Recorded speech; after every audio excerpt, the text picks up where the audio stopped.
演唱会中，歌手张惠妹特地指定一定要唱这首卢广仲的《Here》，还有这首。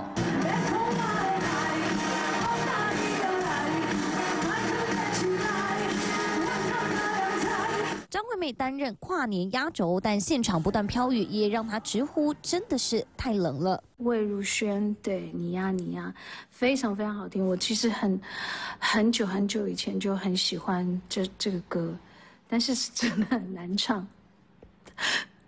尽力了，下雨。 阿妹在跨年演出后开直播，祝大家新年快乐。她边讲边咳嗽，让粉丝很心疼。她也说，在湿冷的天气里演出真的很辛苦，知道吗？越唱雨越大，然后其实我现在这个妆呢，是刚刚撑过了一场大雨之后，还不错啦。